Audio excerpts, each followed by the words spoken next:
Okay, let's carry on. And can I say straight away, this video is only for you if you live in America and you want to use a Binance.us account. So if that's not you, you can stop this video and you can go to the next video straight away. Now, let me also remind you, of course, if you do live in America, there are certain areas within America, as you know by now, we've gone through this already, haven't we, where you can't use a Binance account, where Binance is not supported. So if that is you, if you are in America, but for whatever reason you can't access Binance, it's not supported where you live, or sometimes Binance, the verification process can just be a little bit challenging, then you can use a different exchange completely. And again, I'll go through that in the next video. But for this video, this is for you if you are in America and you are using a Binance.us account. So I'm going to show you how to link it to a funding source and how to transfer some funds into your Binance.us account. Now, I should also quickly mention straight away, I do not have a Binance.us account because I live in England. So I just want to quickly acknowledge one of the wonderful members here, Gary Dufresne. How are you, Gary? Who very kindly, out of the goodness of his heart, I didn't even ask him to do this, he just did it because he knew it would help other people out, has made a very quick video showing what Binance.us looks like if you're in America and how to configure it with your bank account or your funding source, your credit card, and then how to transfer funds into your Binance.us account. So thank you, Gary, for doing that. So for the rest of this video, I'm going to hand you over to Gary Dufresne. I'll jump back at the end. So Gary, over to you. I just wanted to make a quick video on how to connect your Binance account to your bank account. It's a little different for Binance US than Chris showed us. So if you notice here, Chris said go to where it says wallet, and it'll bring down a bunch of choices. And what happens here is when you click wallet in the US is you get this window, or at least that's what I got.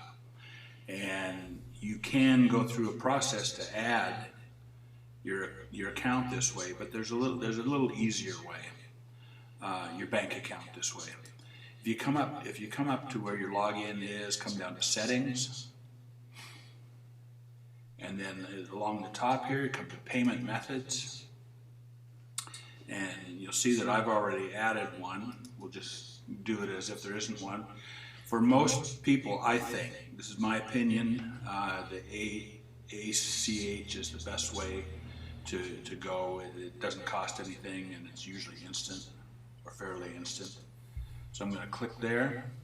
And then from here, if you continue, it'll give you a list of banks that you can connect to. It's going to help if you have a check account or something that has both your routing number and your account number. And what will happen is that once you enter that information, it'll bring it up and then it'll say it's going to deposit 2 test deposits in your account. They're always less than $1.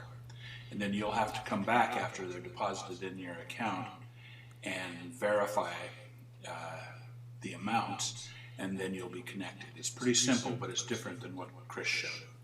So that's it. Over and out. Gary, super helpful. So I hope that helped you if you want to use Binance.us and you're in America. So thanks, Gary, mate. Let's summarize. And what did we accomplish in this video? Well, Gary showed us where to go in Binance.us to link to your funding source, and then how to send some funds from your funding source into your Binance.us account. And I've said this a few times, but for now, I would send just, $100 or whatever you feel comfortable about, whatever you feel comfortable with, but certainly a small amount just to check it all works and everything. You can always increase later. So what do I want you to do now? Well, you know exactly what I'm going to say, don't you? I want you to link your Binance.us accounts to your funding source, as you've seen Gary just show us, and then send a small test amount of your local currency to check it all works perfectly. It's exciting, isn't it? Now, what do we do if you can't use Binance or don't want to use Binance? Let's look at that in the next video.